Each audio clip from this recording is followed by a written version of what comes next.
دوستو، پٹھان یا پشتون جو قوم ہے وہ پوری دنیا میں غیرت اور بہادری کی مثال سمجھی جاتی ہے۔ تاریخ گواہ ہے کہ نہ تو یہ کسی بادشاہ سے ڈرے ہیں اور نہ ہی کبھی کسی ظالم حکمران کا خوف طاری ہوا ہے ان پر۔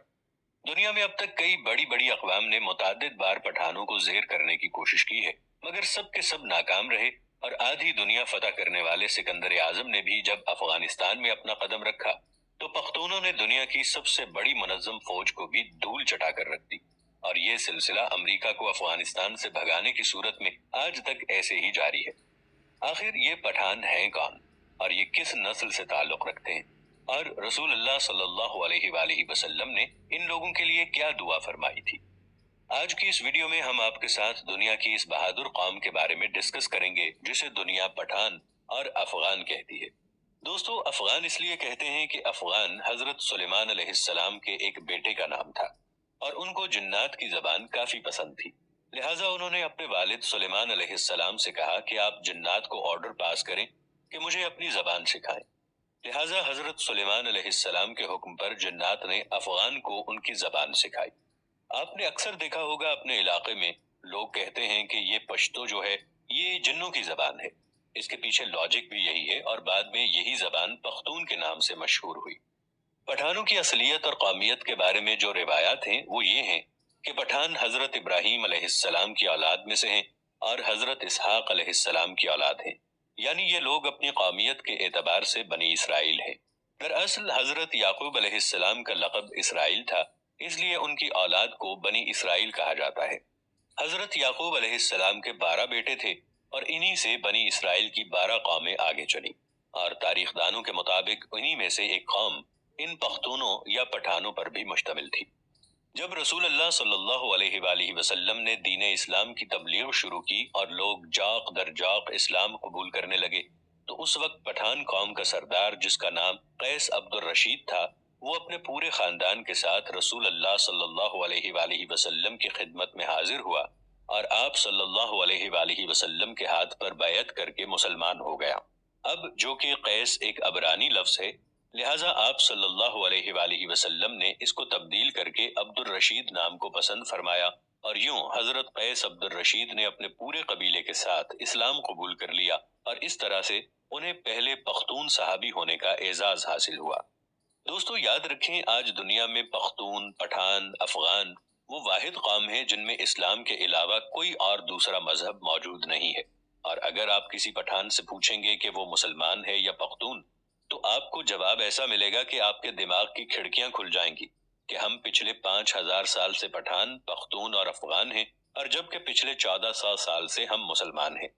اب سوال یہ پیدا ہوتا ہے کہ افغان قوم کو پٹھان کیوں کہا جاتا ہے؟ تو اس کے پیچھے واقعہ کچھ یوں ہے کہ جب کافروں نے مکہ مکرمہ پر قبضہ کر لیا تو رسول اللہ صلی اللہ علیہ وآلہ وسلم نے حضرت خالد بن ولید رضی اللہ تعالی عنہ کو آرڈر پاس کیا کہ جاؤ اور اپنے افغان بھائیوں کو جہاد پر بلا لاؤ۔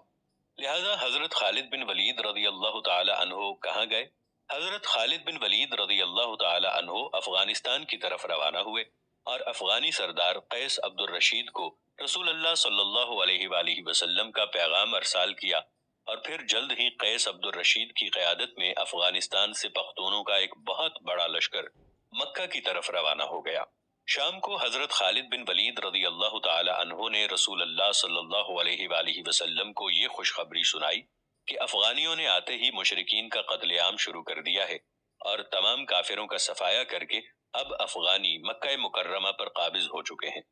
جب رسول اللہ صلی اللہ علیہ وآلہ وسلم نے یہ سنا تو اس وقت آپ صلی اللہ علیہ وآلہ وسلم کی زبان مبارکہ سے یہ الفاظ نکلے: بطون، بطون، بطون۔ پھر آپ صلی اللہ علیہ وآلہ وسلم نے فرمایا: اللہ ان کی اولاد کو فروغ بخشے گا، اور ان کے قبیلے کی طاقت اور تعداد سب سے زیادہ ہوگی۔ اس کے بعد رسول اللہ صلی اللہ علیہ وآلہ وسلم نے فرمایا کہ اس مرد یعنی پہلے پختون صحابی قیس عبد الرشید کی نسلوں میں سے ایک عظیم قبیلہ پیدا ہوگا جس کے افراد قیامت تک سلامتی اور اتحاد کے ساتھ شریعت اسلامی پر ثابت قدم رہیں گے۔ اب جو لفظ رسول اللہ صلی اللہ علیہ وآلہ وسلم نے فرمایا یعنی بطان، یہ عربی زبان کا لفظ ہے جس کا مطلب ہے ایک ایسی سخت لکڑی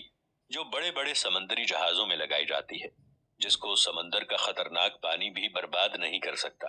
یعنی پٹھانوں کو ان کا یہ نام خود رسول اللہ صلی اللہ علیہ وآلہ وسلم نے دیا تھا، اور جب یہ لفظ بطان بر صغیر میں پہنچا تو بطان سے پٹھان ہو گیا۔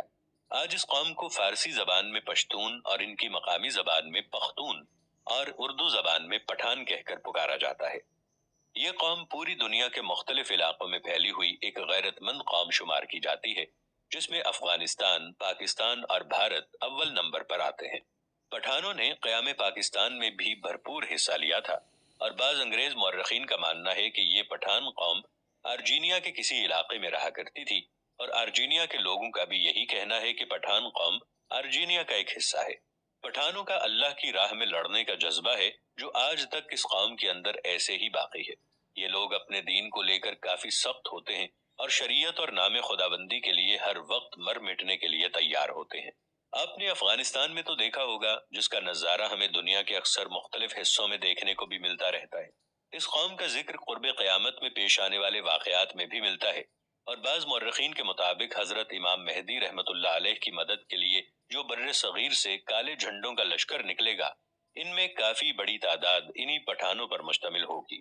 قرب قیامت کی نشانیوں میں خراسان کے علاقے کا جو ذکر کیا گیا ہے، اس میں بھی افغانستان شامل ہے۔ اسی لشکر کے بارے میں رسول اللہ صلی اللہ علیہ وآلہ وسلم کا فرمان ہے کہ قرب قیامت اس کالے جھنڈے والے لشکر کا راستہ اس دنیا میں کوئی بھی نہیں روک پائے گا، یہاں تک کہ یہی کالے جھنڈے بیت المقدس کے اندر نصب کر دیے جائیں گے، جبکہ بعض دوسری حدیثوں کے مطابق غزوہ ہند کا آغاز بھی خراسان یعنی موجودہ افغانستان سے ہی ہوگا۔ چنانچہ افغانیوں کی اس قدر غیرت، جرت اور بڑی بڑی سپر پاورز کو بغیر کسی ہتھیار کے دھول چٹا دینا، یہ سب حضور اکرم صلی اللہ علیہ وآلہ وسلم کی دعاؤں کا ہی اثر ہے، جو کہ آپ نے اس قوم سے خوش ہو کر ان کے حق میں اللہ تعالیٰ سے دعا کی تھی۔